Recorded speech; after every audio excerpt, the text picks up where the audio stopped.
Bonjour à tous, j'espère que vous allez bien, toujours pendant cette période de confinement.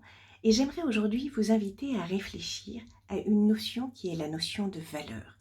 Alors la valeur, c'est quoi? Eh bien, c'est ce à quoi nous accordons du prix. Pas que d'un point de vue pécunier ou financier, mais aussi d'un point de vue moral, je dirais d'un point de vue éthique. Et j'aimerais vous inviter aujourd'hui à réfléchir à vos valeurs parce que lorsque nous sommes en congruence, c'est-à-dire que nous sommes cohérents entre nos actes et nos valeurs, eh bien, nous nous sentons mieux et notre estime de soi augmente.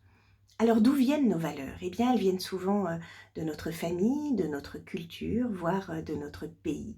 Liberté, égalité, fraternité, par exemple. Mais ces valeurs que nous avons introjectées, comme on dit en gestalt thérapie, que nous avons faites nôtres et qui ne viennent pas forcément de nous, eh bien parfois nous les avons avalées comme ça, sans les digérer, sans véritablement les assimiler. Nous les avons faites nôtres alors que peut-être qu'elles ne nous correspondent pas exactement. Et j'aimerais vous inviter aujourd'hui à réfléchir à cela, à cette notion de valeur et essayer de trouver vos propres valeurs. Hein, ce qui compte, disait Sartre, ce n'est pas ce qu'on a fait de moi, mais ce que moi-même je fais de ce qu'on a fait de moi. Alors aujourd'hui, j'aimerais vous inviter à cela. Alors comment on fait? Comment on réfléchit à ces valeurs? Eh bien, on prend une liste non exhaustive de beaucoup de mots, de beaucoup de valeurs, et puis on essaye de faire le tri. On essaye de faire un choix parmi toutes ces valeurs. Alors, comment est-ce qu'on fait? Eh bien, quand je dis qu'on prend une liste non exhaustive, on prend une liste où il y a plein de mots différents, hein, c'est-à-dire pas forcément famille, amitié, amour, liberté, fidélité, enfin ce genre de choses qui sont de bonnes valeurs. Mais vous pouvez aussi mettre dans votre liste de valeurs des valeurs comme l'argent, le succès, la réussite,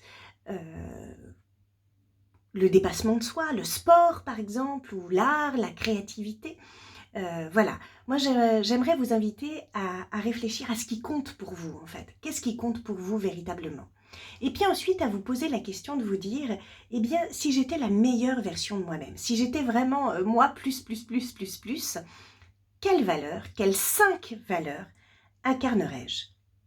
Incarnerais-je au quotidien et à 100%? Et ces 5 valeurs-là, en fait, ça pourrait même être la brillance, la lumière, l'intelligence, le trait d'esprit, l'humour. Eh bien, ces 5 valeurs-là, comment je les incarne aujourd'hui?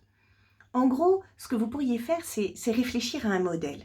Si vous étiez, vous seriez peut-être, je ne sais pas, un mélange, moi, de Mère Teresa et Beyoncé. Donc on peut partir sur des personnalités extrêmement différentes.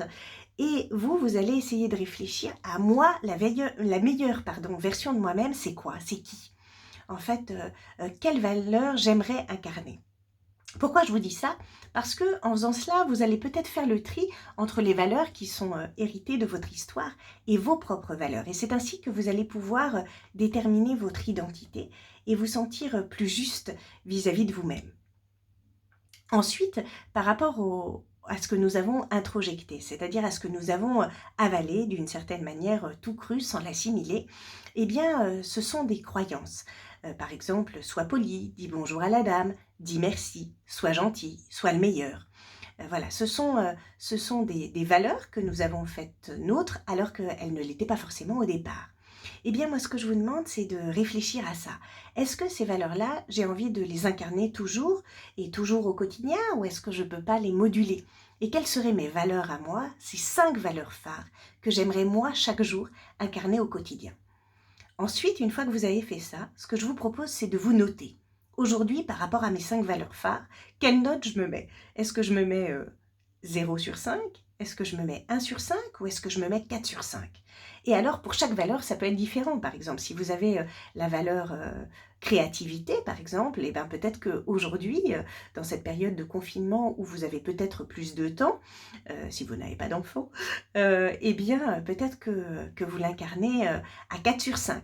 Mais peut-être que la valeur argent, par exemple, eh bien, vous l'incarnez à 2 sur 5. Et donc, ce serait intéressant parce que ça vous donne une boussole sur ce sur quoi vous avez envie de travailler par la suite. Alors là, je vous ai donné des exemples, créativité, argent, mais peut-être que vous, vos valeurs ne se situent pas du tout à cet endroit. Peut-être qu'elles sont dans le dépassement de soi, dans l'écoute, l'authenticité, etc. En tout cas, ce qu'il y a d'intéressant quand on travaille sur les valeurs, c'est aussi de travailler sur les mots qu'on emploie. J'ai envie de dire, quand vous définissez vos valeurs, posez-vous vraiment la question. Est-ce que, par exemple, si vous avez la valeur amitié ou camaraderie qui pointe le bout de son nez, quels mots choisissez-vous? Est-ce que ce sont des camarades? Est-ce que ce sont des amis? Est-ce que ce sont des copains? Et tous ces mots ont un sens, hein. Les copains, c'est ceux avec qui on partage le pain.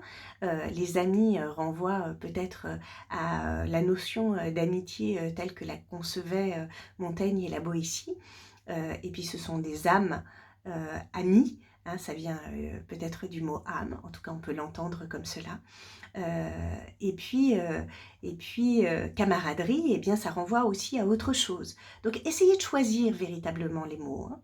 De la même manière que si vous vous dites créativité, art, invention, inventivité, ce n'est pas la même chose. Choisissez, essayez d'être précis dans vos choix, parce que ça vous donnera une direction sur quelle est la meilleure version de vous. Et ensuite, eh bien, il faudra voir comment vous pouvez mettre ça en pratique tous les jours. Pourquoi est-ce que je vous propose ça? Eh bien parce que si vous êtes en accord avec vos valeurs et que vous vous sentez vraiment ajusté par rapport à cela et donc que vous êtes en congruence d'une certaine façon, votre estime de soi va augmenter. Et ça permet de se donner la possibilité en fait d'aller beaucoup plus loin dans sa vie et de se sentir beaucoup mieux. Voilà, et ben c'était une petite réflexion autour des valeurs pour aujourd'hui et je vous dis à très vite pour la suite. Au revoir.